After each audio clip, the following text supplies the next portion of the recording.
Perkenalkan, nama saya Nurfara Fitrani Mazura, NIM 120. Perkenalkan, nama saya Zulfiana Syatul Fadila, NIM 128. Nama saya Zakiatul Muasyarah, NIM 122. Hai, nama saya Bibit Ali Wijaya, NIM 133. Perkenalkan, nama saya Qurratul Ainiyah, NIM 141.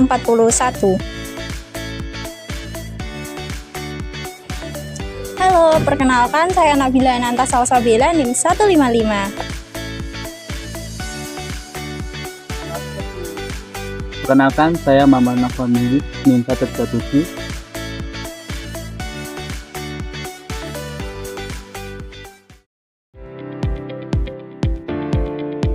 Yayasan sebagai entitas nirlaba bukanlah lembaga yang mencari keuntungan, melainkan berfokus pada misi sosial.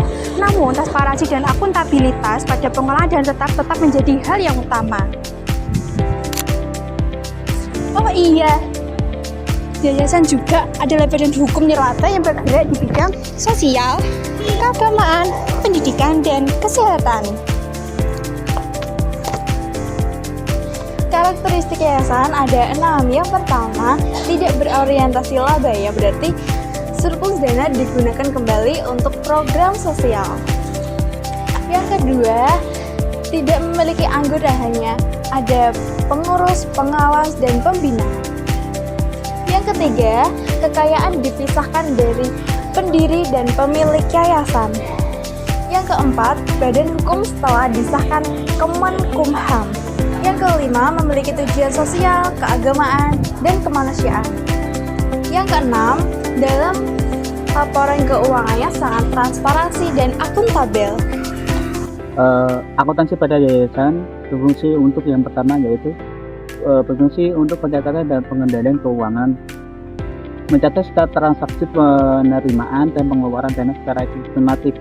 Yang kedua, fungsi penyusunan laporan keuangan. Yayasan wajib menyusun laporan keuangan yang terdiri dari laporan aktivitas, laporan posisi keuangan, laporan arus kas, serta catatan atas laporan keuangan. Yang ketiga, fungsi transparansi dan kepercayaan publik. Melalui akuntansi yang transparan, yayasan dapat menunjukkan kredibilitasnya hingga mampu menarik lebih banyak dukungan investasi. Yang keempat, fungsi pencernaan dan evaluasi. Fungsi pencernaan dan evaluasi progres informasi akuntansi tidak hanya gunakan untuk laporan eksternal, tetapi juga pengusaha internal.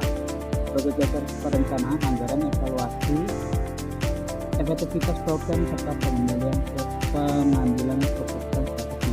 Yang kelima, fungsi badan hukum dan regulasi. Yayasan di Indonesia tunduk pada Undang-Undang Nomor 16 dan Undang-Undang Nomor 24 yang berlaku. PSK 45 laporan keuangan tentang yayasan dan juga standar akuntansi yang berlaku.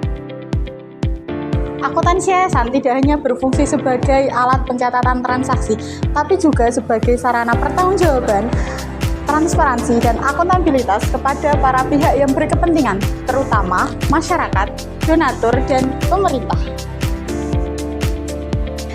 Menurut PSAK 45 dan ISAK 35, struktur laporan keuangan dibagi menjadi 4. Yang pertama, laporan posisi keuangan atau neraca.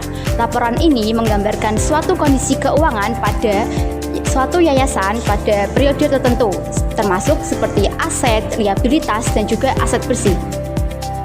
Aset bersih dibagi menjadi 3. Yang pertama, itu adalah aset bersih tidak terikat. Yang kedua, aset bersih terikat temporer. Yang ketiga, aset bersih terikat permanen. Struktur laporan keuangan yang kedua adalah laporan aktivitas. Laporan aktivitas itu merinci pada pendapatan dan juga beban. Tujuannya adalah untuk mengetahui suatu yayasan itu termasuk surplus atau defisit. Yang ketiga, laporan arus kas. Laporan arus kas menampilkan arus kas masuk dan keluar. Terdapat 3 kategori. Yang pertama, aktivitas operasi. Yang kedua, aktivitas investasi. Yang ketiga, aktivitas pendanaan. Yang keempat, CALK, catatan atas laporan keuangan yang berisi semacam penjelasan tambahan dari laporan keuangan utama. Jadi, laporan keuangan bukan sekedar hanya catatan angka, tetapi bukti akuntabilitas, transparansi, dan kepercayaan publik. Dengan laporan keuangan yang jelas dan sesuai standar, maka yayasan akan semakin dipercaya untuk menebarkan sebuah kebaikan. Semoga semangat kebaikan ini terus terjaga demi masa depan anak-anak dan bangsa.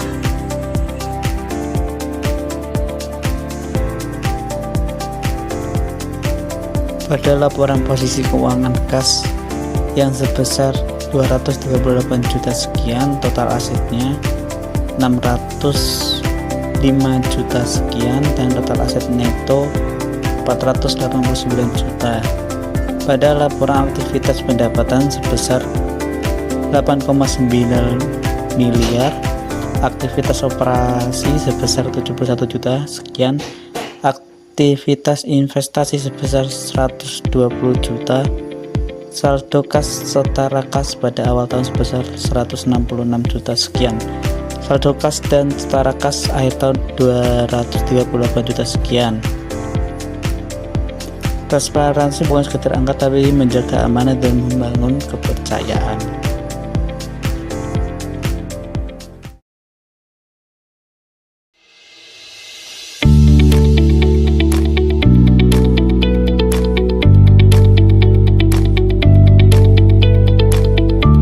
Selamat datang Kak, ada yang bisa kami bantu? Saya ingin menyumbang untuk kegiatan pendidikan di yayasan ini. Wah, terima kasih banyak Kak. Sumbangannya pasti akan berguna untuk pendidikan beasiswa di panti asuhan kami. Saya ingin menyumbang 5 juta. Apakah ada bukti penerimaannya?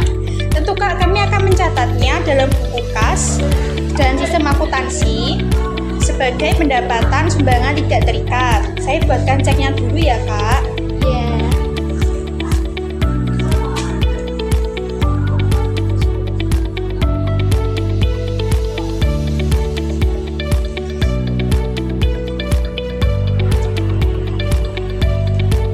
Ini ceknya ya Kak, silakan diterima. Terima kasih.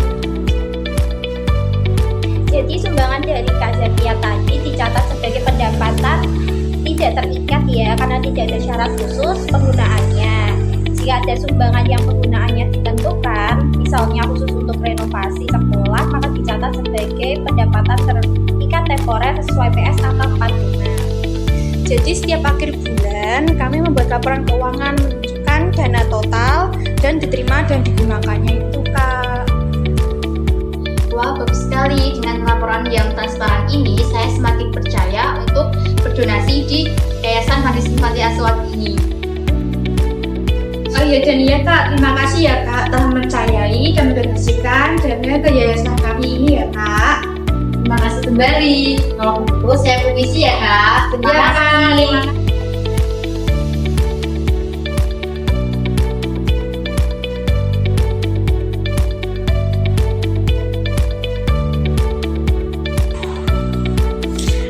Ada yang harus diingat, transparansi bukan sekedar angka, tapi menjaga amanah dan membangun kepercayaan.